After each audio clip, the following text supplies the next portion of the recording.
She said I wasn't enough. Not in those exact words, but in ways that left no room for doubt. It started with little comments. Why don't you try dressing better? You never take risks. You play everything safe.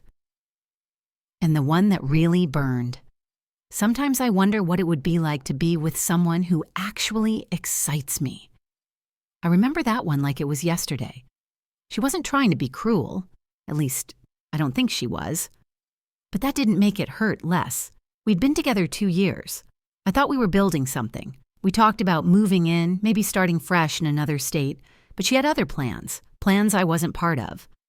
One night, she came over, sat me down, and told me she needed time to find herself. I nodded, said I understood, but deep down I knew. She wasn't trying to find herself. She was trying to find someone else. And she did. Fast.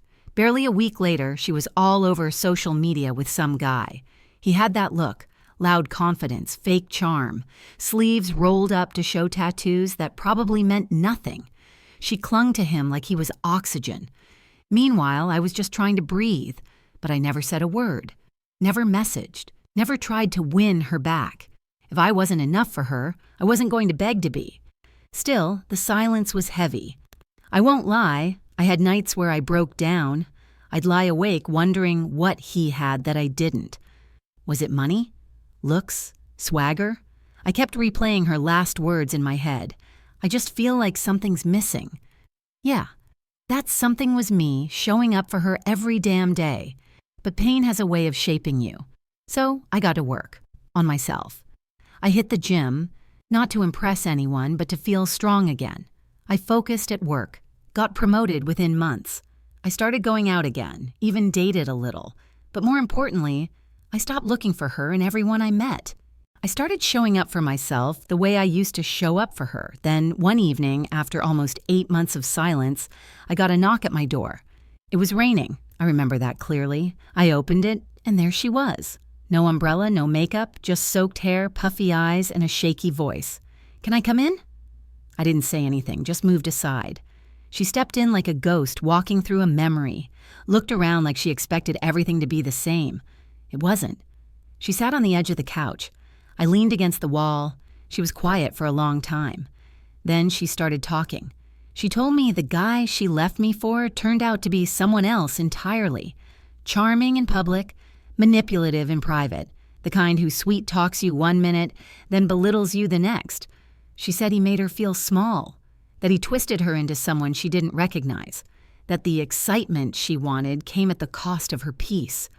"I kept thinking about you," she said, "how you listened, how you never made me feel like I had to compete for love. I didn't see it then, but I do now."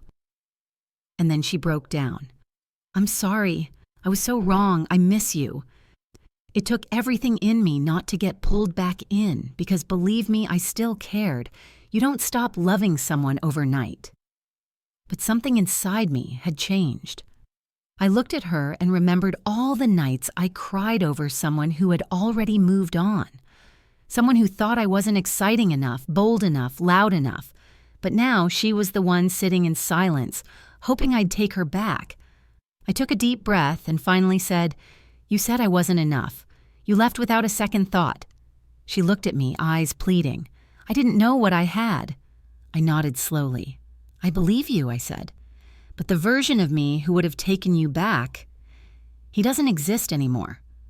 She looked crushed. I wasn't trying to hurt her, but I wasn't going to lie either. I had grown too much to shrink again just to fit back into the space she left behind. "You were looking for something wild," I continued, "and now that you've been burned, you want safe again." She shook her head, started to speak, but I cut her off. "I'm not your safety net. I'm not your backup plan, and I'm definitely not here to fix what he broke." I walked to the door and opened it. She stood up, hesitated, then walked past me slowly. When she stepped outside, she turned around, tears in her eyes. "Is this really goodbye?" I gave a faint smile. "It already was. You just didn't know it."